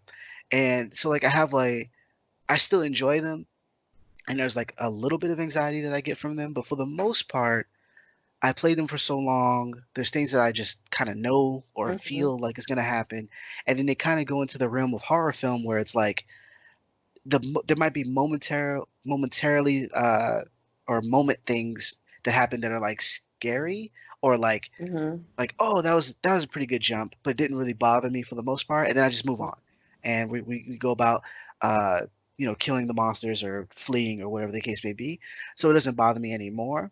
Mhm. But there are certain things that when they make it seems like it's actually finite, it goes into the realm of reality, like you were saying, and it's like, oh, this person could die. Like this is a little different. Yeah. Um, and then that is where I start to pump the brakes a little bit. Interesting enough, though, a game that's similar to Dark Souls, called Sekiro, um, is a little bit different. It's done by the same team, Mhm. but they do things that I think I don't know if they did it purposefully or not, but they do things that help me with my anxiety. There's still this idea that, if you die, you have to go back to a certain point and all the enemies respawn. And so it has certain elements that are similar. That Mhm. what's different though is that you don't really lose experience in this Mhm. sense, not like in Dark Souls. And they allow you to play stealthy. Um, I don't know if you remember the Tenchu series where you play as a ninja, but you can basically hide in the shadows, and you can attack people from behind and kill them with one hit before moving on to the next person. And Mhm. what that did was a lot of the bosses or tough enemies in that game are very similar to Dark Souls, where they can kill you with one hit. Oh wow. But what they did was they made a lot of the other enemies weak in the sense that I could just kill them with one hit. And so what happens is before I get to a boss, I've actually pumped myself up because I've laid waste to like a whole village of enemies. Mhm. Because I was, sneaky and jumping out of trees onto people and stuff like that. Not a treat. um, like or using like like a shuriken or something to kill someone. Yeah. And so then when I finally got to the boss, I'm like, all right, I'm ready. I've there's little parts where it made you feel okay. Whereas Dark Souls, I only went into combat if I had to. Like I Mhm. wasn't trying to fight anyone. I was trying to move from point A to B, and Right. I would fight enough to kind of get experience points. But for the most part, if I saw a lot of enemies, I stayed away. Whereas this, I was like, oh, there's a lot. How can I take them out one by one? Mm. And then also the bosses, because they're out in the open, you can actually attack them before you actually engage in the fight. And Uh-huh. so you can do a stealth attack on them, which lowers their health before you actually start the fight. And so there's little things like that that kind of help me with my anxiety to Mhm. where, I could go through, because I actually reviewed that game. I could go through, the game without having to stop. Okay. Um, Whereas Dark Souls, I had to like, I'll play like an hour and then I'm like, I can't. I had to give it a few days. Yeah, I Um, get you. you know what I mean? And so it's interesting how it works because there's ways to kind of alleviate those feelings Yeah. and still play certain games without, being, because like Tomb Raider, even with Tomb Raider, it'd be a little different because the first time you experience it, you're like, oh my God, there's dogs. But then when you Yeah. go back, the fact that Tomb Raider there's no permadeath, you can plan like, okay, I know a dog's gonna come over here. I'm gonna move to this side of the room. So when he comes, he's gonna fall in the pit, stuff like that, to Yeah. where you can still beat the game. Yes, which, by the way, Chronicles, we never, I just think we never finished. We did beat Last Revelation, and I say we because we had, like I said, me and my friend had to do it together. And to be fair, I don't want to say we cheated, but back in the day, you know how you could buy the magazine? They gave you the walkthrough Yes. because you don't need to buy the magazines anymore. But we had the magazine because her brother used to get them, so we used the walkthrough to win because we got all the way to a certain point like by ourselves. We had to figure things out because some of the things in the walkthrough were incorrect. We had to figure things out. There's this one part where they tell you you have to use the shotgun to get past the spiky things, but you really have to use the laser sight and put that on another weapon. That was genius. Okay, that was me. I figured that joint out. For anybody who still wants to play Last Revelation and can't get past that one part, it's the laser sight. Okay, use the laser sight, which, Oh, mind you, you don't get. Like you have to. I can't even remember it because it was so long ago, and I'm getting really excited because I remember you have to use the weapon. It tells you what to do. You don't get that weapon. You don't even have it in your inventory until later. So I was like, so the walkthrough was wrong, mind you. Moving along quickly because we discovered that anyway, and probably a bunch of other people who beat the game too. Moving along. Okay, so fast forward all these years to the new Tomb Raiders, right? yeah. So I played Tomb Raider, right? Right, the new release, the new reinvention of new Tomb Raider, size B cup Lara. Okay, I'm just Yeah. saying that. I'm just putting it out there. Okay, they're like we're gonna be more body conscious. All right, with Camilla Luddington, by the way, we love Camilla Luddington, Grey's Anatomy. Um, Yes. um, she's great, and um, I played the because I was really excited. I got it for really cheap, super cheap, right? So I bought it and I played it, and I was like, I love this. This game is fun, da da da. And luckily, I got the later release, the definitive edition or something it was called. I forgot because that was the better edition on Xbox. Apparently, the first release was janky. I saw a review on that on YouTube. But I played it and I was like, I love this game. It's so much fun. And my friend, the one I used to play Tomb Raider with, she was like, "Oh, I love that game. You're gonna love it. I beat it. It was a good game." And I was like, "You did it by yourself?" Because we used to do them together. I was kind Yeah. of angry, and she's like, "Yeah, yeah, yeah." She goes, "You're fine. You can play that game alone. You're fine." She hadn't played Assassins when she came over. I had Assassins, and so she played that with me. And we'll talk about that in a different later. But so I'm playing Tomb Raider by myself, and I'm in the beginning of the game, okay? And there's a lot of other people in the game, and you typically, Tomb Raider's typically a game you play on your own. There's not a lot of other characters, Right. and so this one is have like 20 people. You're like, who are all these people? Okay, whatever, young Lara. So there's all these other characters and whatnot, and then there's all these guys who want to kill me. I was like, this is not normal. Okay, I'm not used to having 12 dudes with guns with laser sights trying to kill me. I'm not good at first person shooter games. So immediately I was actually turned off because I'm trying to play this game and I keep losing and I keep dying because I'm not good at it. And I mean, I don't know, you can practice at something and get good at whatever, I guess, if you put all your effort into it. But I'm kind of old now, and I don't know if I'm ever going to get good at it because I just don't play enough. So I'm continually losing, and I'm like, this isn't even fun anymore. But you know what? I pushed through it. I managed to get through the beginning of the game. You have to. And how did I kill these people? Not with the gun, but with the bow and arrow because I'm that bad. So I get through the beginning of the game, whatever, and now I'm like, okay, all the bad people are dead for the most part. No, the rest is just figure. It goes back to normal Tomb Raider, Right. figuring things out. Well, in truth, it since Tomb Raider graduated and it's kind of like a mix of different games. It's like Assassins, Uncharted, and all these games into one because it's not the same the way it used to be. But no games are. Everything's evolved, right? I'm playing it, and so I'm just like, okay, back to figuring things out, back to using sticks and blowing on them to make a fire. Woohoo. And then I get to the point where, a bear wants to jump out at me. I'm not ready for this. Why is there a bear? It's just like, again, so I'm basically reliving or going through this game, and I just didn't, things that I didn't expect, or times where you're going through levels and you know you have a objective and you don't think that there's anybody around to shoot you because you're supposed to be doing this alone. I had no idea that if you beat the game, because I did finally end up beating the game. I'm very proud of myself. I never beat games on my own. I never beat games. And I go back and I'm doing the play. You can play again, obviously.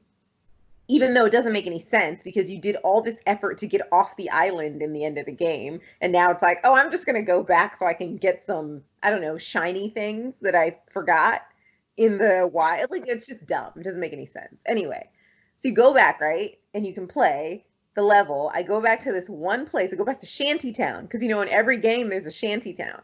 Yeah. Go back to Shantytown, okay? And I killed, as far as I know, I killed everybody in Shantytown. I blew things up. I blew people up, okay? I shot everyone. I made it through Shantytown. Everyone should have been dead, right? Yeah. Right? I'm assuming.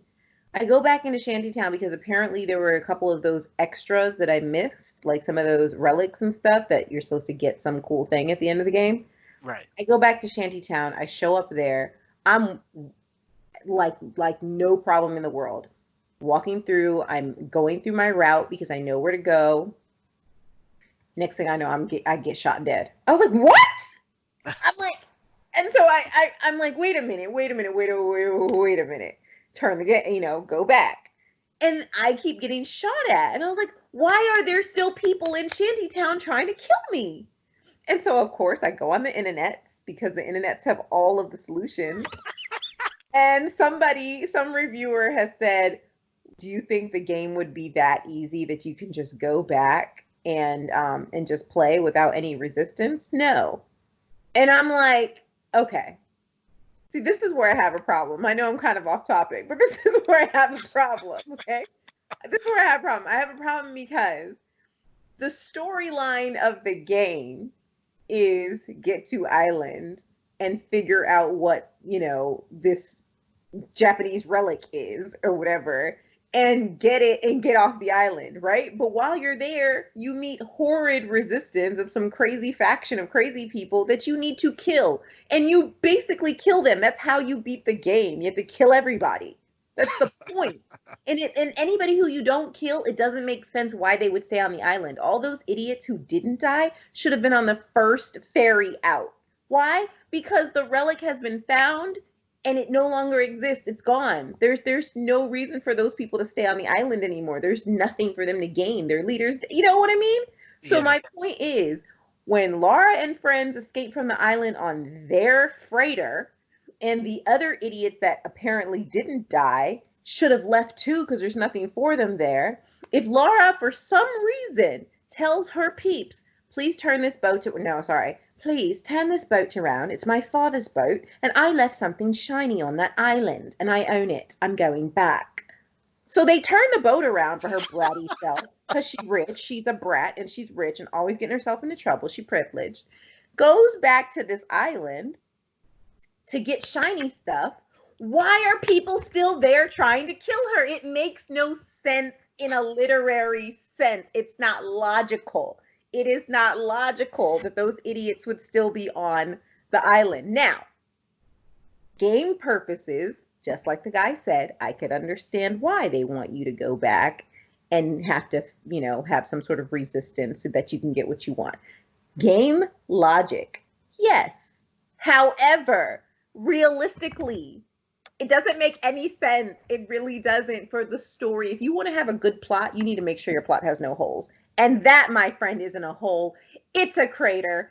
Drop mic. Next topic. There's so many things. So many things. Uh,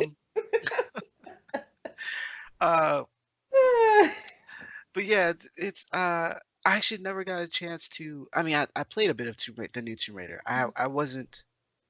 I liked it. Mm-hmm. I didn't get to beat it because I usually what happens is I'll play something and then I'll have a review or something that pulls me away. But Yeah. I was never. I played so much Tomb Raider before. I guess I just didn't have any inkling to go back. I think Got I do own it though, so I'm eventually go back. I have you like on this all three? um, huge backlog of games. Mm-hmm. So I definitely need to eventually go back.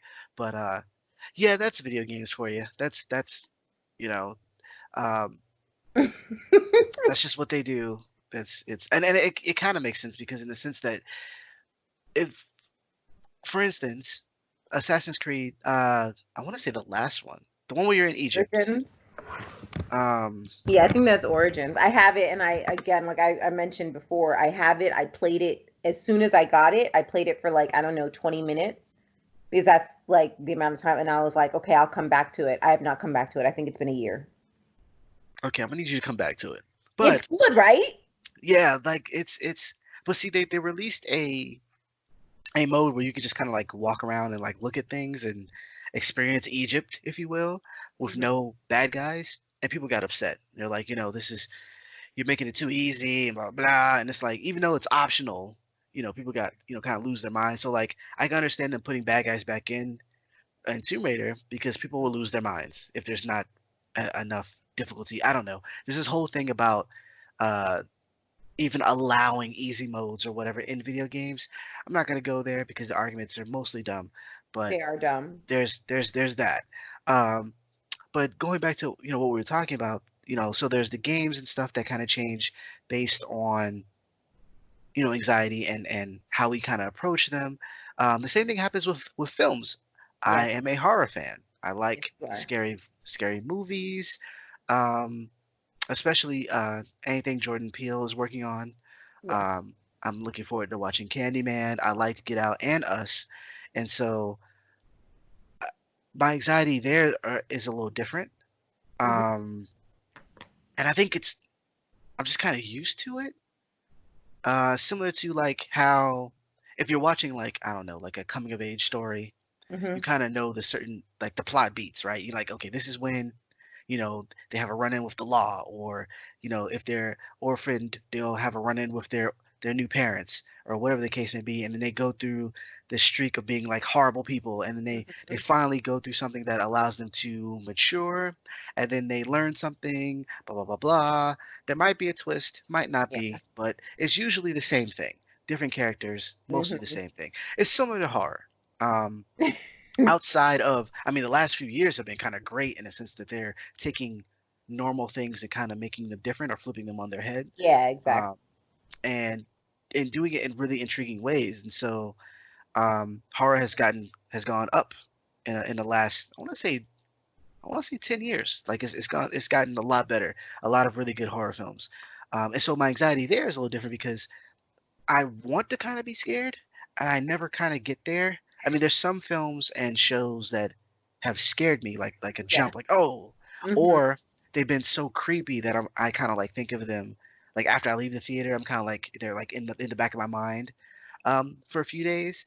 But for the most part, it's I just like the genre, um, Hmm. and so my anxiety for horror films is really low. Like it actually doesn't bother me, for the most part, Hmm. but not so much with everyone though. Right. Okay. Then we move to me. So I've got a few points on this. All right, and reasons I don't like horror. But I will go with my first point and reasons why I'm not really a fan of the horror genre. Suspense, thriller, yes. But the horror genre, because of what we grew up with, really, I mean, I did not like horror movies growing up because I thought they were dumb. I didn't think they were realistic. I really had a problem with them. I did, and that was my problem because going back to the whole Virgo thing, we're super analytical, and I'm sitting here analyzing this, and I'm like, this is dumb. It got to the point when, as I got older, that I had friends who would love for me to go to horror movies with them so that they wouldn't be scared because I cracked jokes the whole time. Like, I had See, half of the theater dying on that stupid zombie movie. I forgot what that movie was called, where they were in the mall.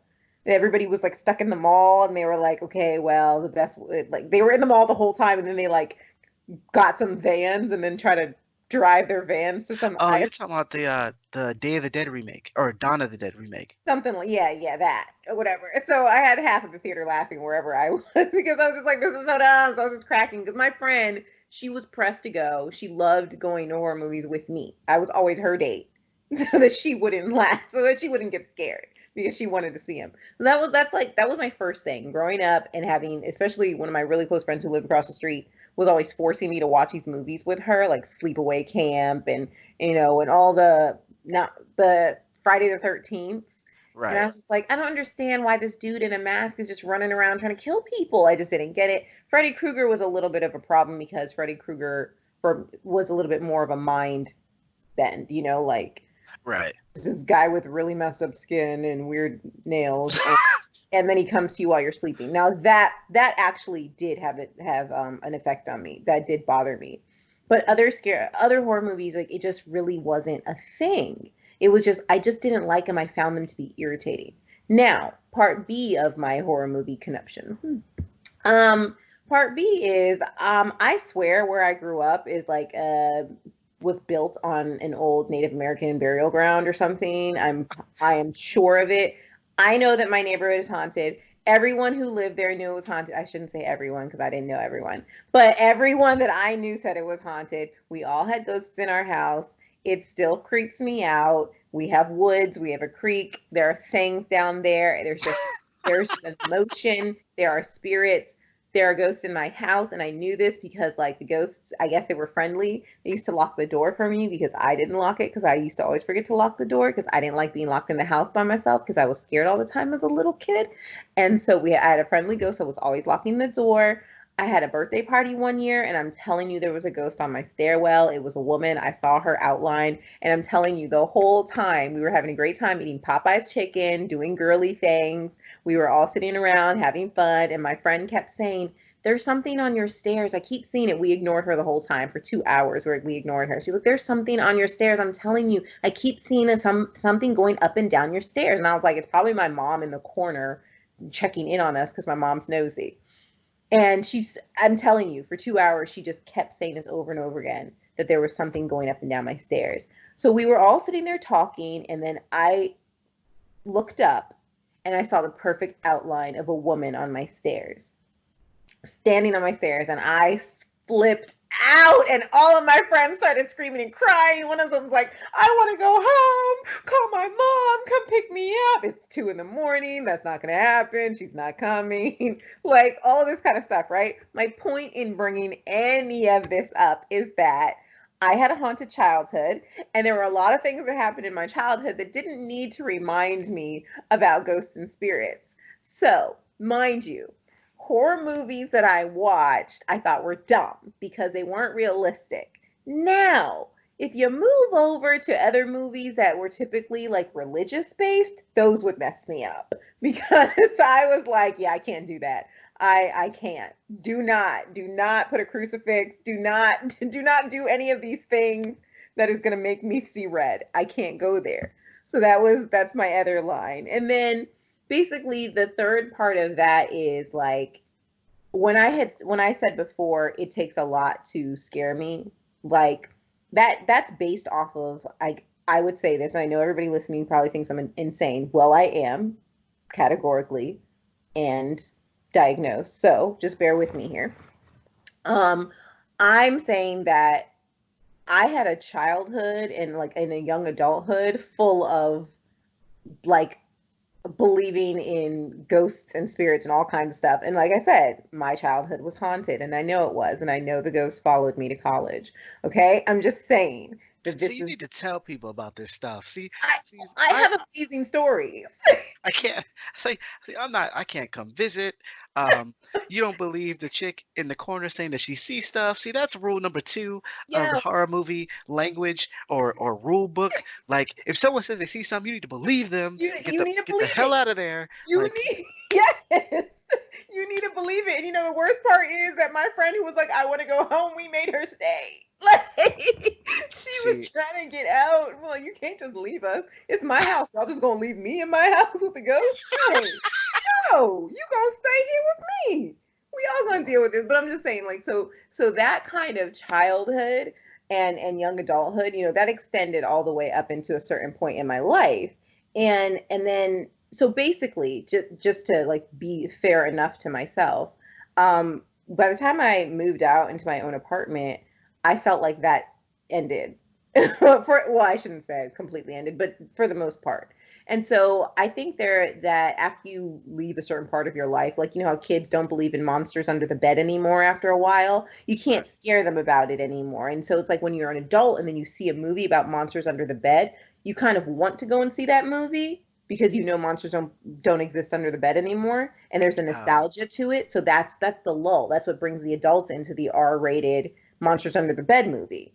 And that's okay, especially if you are past that and it can't affect you.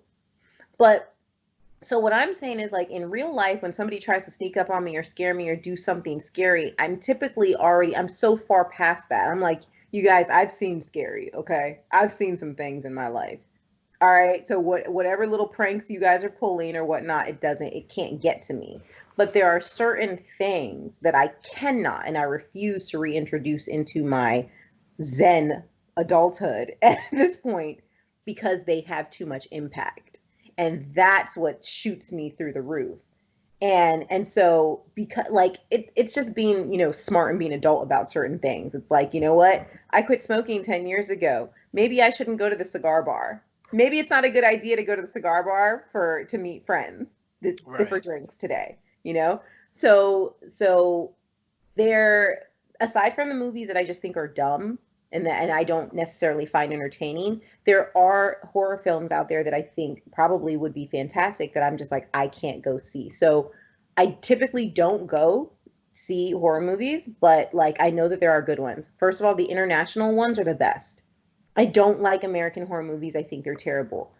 But obviously Jordan Peele is changing that. But Yeah, there's when some my good ones out there. yeah, and there are, and I just don't go down into the genre that much. But like when my friend asked me to go see El Orfanato with her, and I was like, girl, she doesn't like seeing. Well, there was a period of time she didn't like seeing scary movies by herself. She wanted somebody to go with her, and so I would be like, fine, I will go. And I remember going to see The Orphanage with her. We saw the movie in Spanish. It was so good. It was a good movie. I mean, to me, I felt like it was a good movie. I didn't see the American one. I don't believe in the American adaptations of some of these movies. Like, I hated The Grudge. The American Grudge was stupid. All right. It was just dumb. I couldn't stand it. I was like, everything in this movie is wrong. Cinematography was decent though. But and Amber Tamblyn was in it. I like her. She's cool. So when I got home from watching the orphanage in Spanish, um, of course my brain was all kinds of like messed up. And I'm like, it was nighttime. I gotta go to sleep. Like, let me see the horror movie in the day so I have some hours to decompress. But I don't want to be reintroduced to like things that I escaped from my childhood. I don't want to be reminded. I don't want to be reminded. Okay, because I'm not talking about monsters under the bed. Okay, I'm talking about little ghosts knocking on the door type situations. Now everybody thinks I'm crazy. But when I went home that night, and I remember my friend that I just went and saw the movie with, she like AOL instant messaged me. I think we were still on AIM back then. And she messages me the picture of the little boy with the burlap sack over his face. So, of course, I'm like, come on. I'm trying to go to sleep. It's 2 a.m. Like, what are you doing? And I remember when we left the theater, it was like drizzling. It was not real raining. It never real rained that night.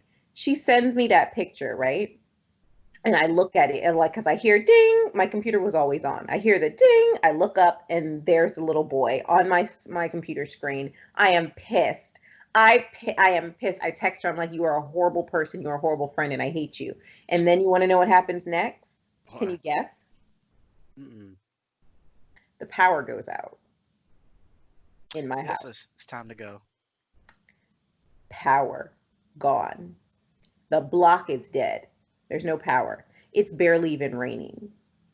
And I call my friend with the remaining battery power that I have left to curse her out, okay, to tell her how I truly feel and the fact that she has ruined the rest of my night. I cannot sleep now. I cannot do anything but huddle in my bed and pray that nothing happens to me, which of course it's not going to, but how do you know? How do you know that?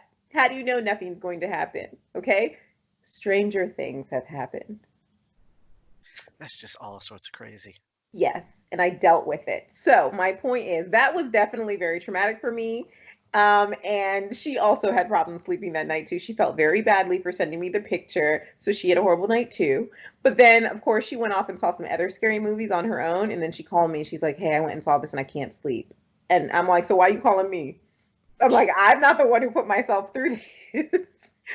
But I think I want to make the point that there are certain films that I cannot that I'm choosing not to watch because it took me a long time, I guess, to deal with the trauma of growing up in a neighborhood that I swore to God was haunted. And so I just don't want to be pulled back in certain things. Most scary movies or what's deemed horror, I just don't find funny. I don't find, I don't like, but I loved Get Out. And again, I wouldn't necessarily call it horror. I call it more suspense thriller in a way. Right. And so I enjoy suspense. I enjoy nail biting, except sometimes it's too much. Sometimes it has me. Sometimes I have anxiety. Sometimes I'm like, I can't watch this movie anymore. I don't know what's gonna happen next. Oh my god, I can't do it. We have those moments. Those are good movies. That's called a good movie.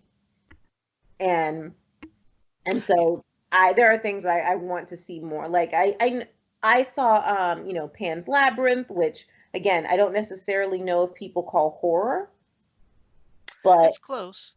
yeah, It's definitely close. but it had a lot of story to it, and that's my thing. And you know me, Kenny, like I just am a huge fan of story. I love depth. I love, the ability to analyze what's going on. I like story. If I want to see something mundane, I'm gonna watch Fast and Furious 2. Cole Hauser, okay?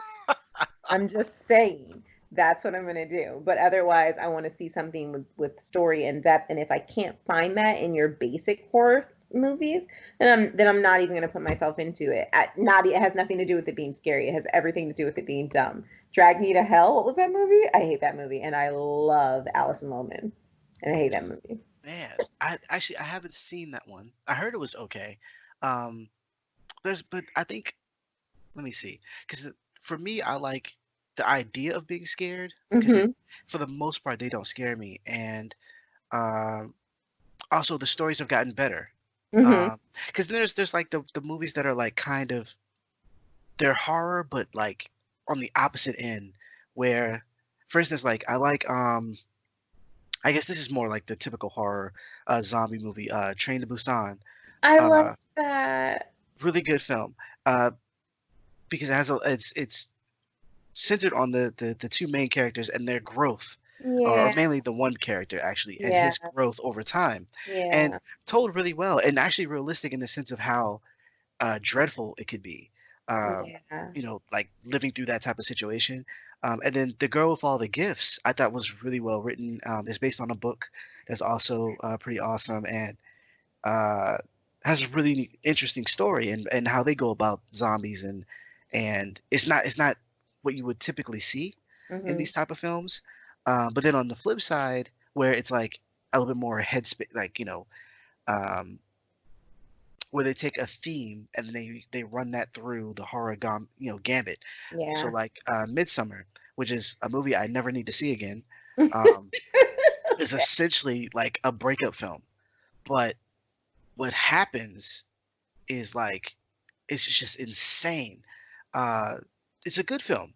Mm-hmm. I think it's a little too long because they do this thing where it's there's a juxtaposition between a sunny, bright, everyone's wearing white, everything's supposed to be peaceful, we're one with nature, and then something extremely sinister on the opposite end, and Mm-hmm. it's together. So like what you would typically see, dark and suspicious activity and stuff like that.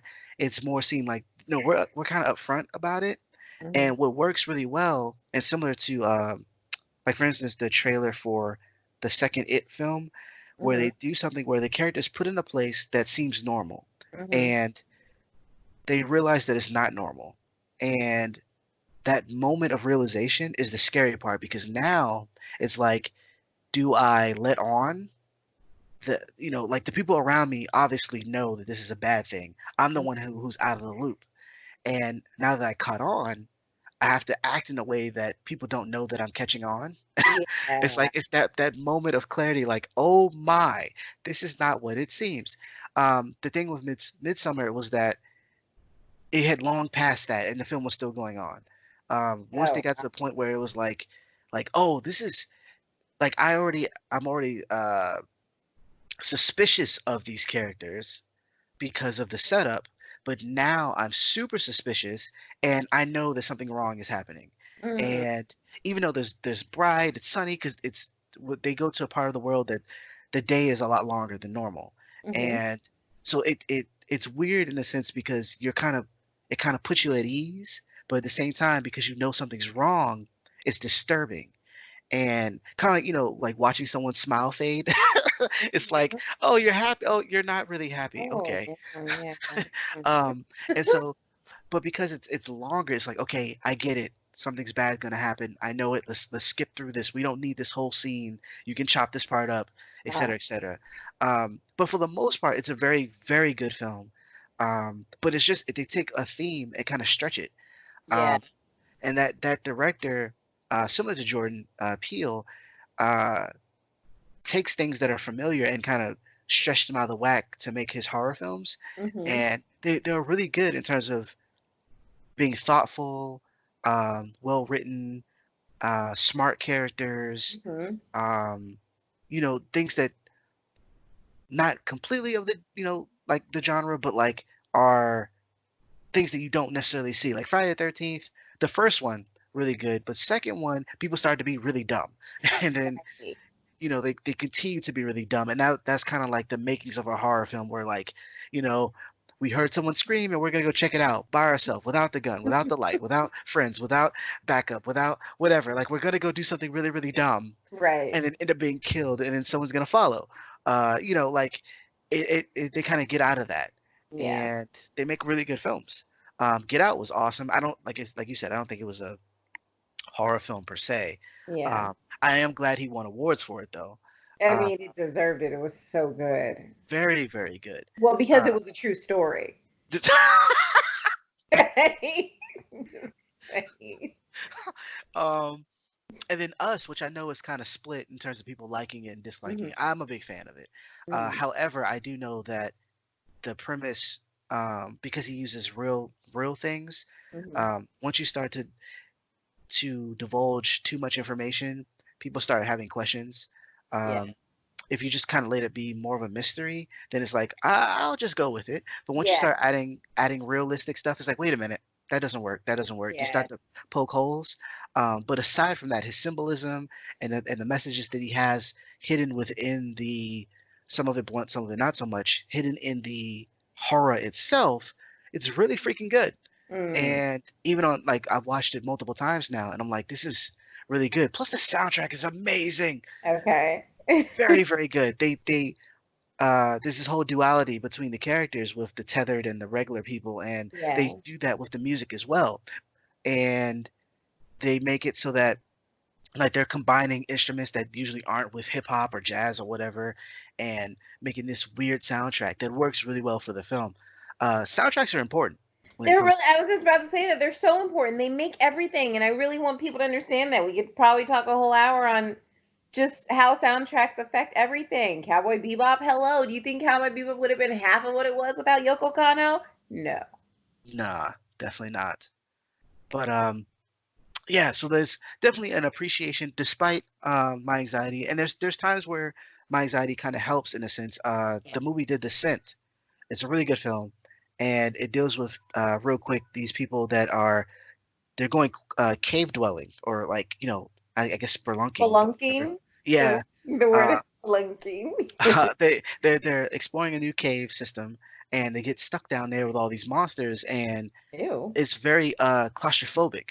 There's parts of the scene that is totally black, and watching it in the theater, that kind of like made it uncomfortable, because I'm like, I feel like I'm like suffocating, or I'm like stuck Yeah. in this whatever with them. Um, and but at the same time, the film itself is very entertaining. Like it's a good film. Um, but yeah, there's are times where like it heightens it, like the way you shoot something, or the way you, certain chords in the music, or just certain things. Watching the movie It, the remakes, one of the things that they failed in those films was the fact that they didn't let the actor just be himself. They had all the CGI and stuff. Oh. Um, One of the scariest scenes was when he's talking to one of the kids, and he's like a jolly, happy clown, and then his smile fades, and then like there's a moment where the kid thinks like, oh, this guy might be dangerous, but they don't. He kind of like breaks his character a bit, and he comes back and he's like, okay, there's popcorn, there's things down here that you would like, and the kid's like, oh, okay. But there's a moment there where he's like, his real intent shines through, Mhm. That is the scariest moment in the entire. Not the giant monsters, the the spooky stuff or whatever. No, it's the fact that I can see your intent on your face, Yeah. and I thought this was a safe space, and it's not. And that subtlety is what does it. And so like the descent, it wasn't the monsters for the most part. It was just the fact that their environment was so uh I guess foreboding. No, that's Yeah, not the word. foreboding. Yeah, no, no, no. And that's good. To me, that's a good film. You know Yeah, what I mean? It's just like, wait a minute, there is dread that is about to strike. Instead of like the that scary music where you're like, something's about to happen. It's more like it's cramped in here and I'm so afraid that something is going to happen. So you're scared before anything actually happens. That's exactly. the directors did their job. Yes. Yes. Solid film. Yeah. But I could talk all day about horror. I'm a fan of it. And especially a lot of the new things that are happening now. I feel like it's one of the genres that people are experimenting more. Well, Um, good. I mean, y- I didn't do it because I didn't date. Everybody went on scary movies because they went on dates, and I just didn't do any of that. I went by myself. Because I'm that guy, right? No, I took dates on scary to see scary movies, but you know what it's funny. I stopped doing that for two reasons. One, I got married, Yeah, well, and then two, I took my wife to see a scary movie that went real left, and it just messed up the whole evening. And I was like, never again. Um, uh, I took her to see I took her to see The Hills Have Eyes. Now I had seen the original, but I didn't remember it. But okay. seeing this one, I'm not gonna go into what happens, but Okay. I'll just say majority of the cast is killed within the first 20 minutes, I think. And it's like it's the roughest. It's real. The scenes are real difficult to get through, especially for women. And Yeah. so I'm like sitting in the theater, like, oh my god, what did I do? And meanwhile, Joanne's like, you know what? You're not allowed to pick the movies anymore. Yeah, yeah, that was a no-no. So, Oh. um, definitely wanted to. Granted, we did go see Get Out. We did go see Get Out together, and we both enjoyed it. But Well, because yeah, it was a true story. you had- Just saying. oh man, a crazy thing about that, real quick, and because she pointed it out, I didn't really notice it. There's a Mhm. thing that they do in that film where there's the scenes where they talk about all this the negative stuff people are saying about him, like when she's like shopping him around basically, and they're saying like oh outlandish things, right? There's people in the theater with us, like white people, who are like, "Oh, that's just horrible. I can't believe someone would actually say that." Mind you, the actor or the character in the film, if you notice his face, he's like, "Whatever," because he's actually heard worse. Yes. And so it's funny Good. how the white people think this is like so appalling, not Yeah. knowing that reality is so much worse. And Exactly. like even the character himself is like, meh. Like it's such a those Yeah. scenes are done really, really well. Yep, I agree. I that First of all, Lakeith is the bomb. Okay, Yes. and when he brushes off, or I think it was like the Japanese man comes up to him and he said what he said, and he's like, how do you feel being a black man in America today? He just looks at him like, come on, dude. Yeah. Yeah. You Yeah. already know. You already know. But No. yeah, this has been episode 7. Thank you for Yes. joining us. Uh, definitely follow on all platforms. You can follow me at United Front. I'm sorry, no, you can follow United Front Gaming at U_F_G on Twitter. You can follow me, Kenny U of G, on Twitter. Definitely remember to check out the site at UnitedFrontGaming.com. Our Mhm. YouTube page, which is what you're on now. Definitely subscribe and hit the little bell. You can follow Teresa at MessyTessie_bakes on Instagram. Mhm. And I believe that's it. Oh, also our Facebook page, which is basically Facebook/United Front Gaming. Um, leave a comment.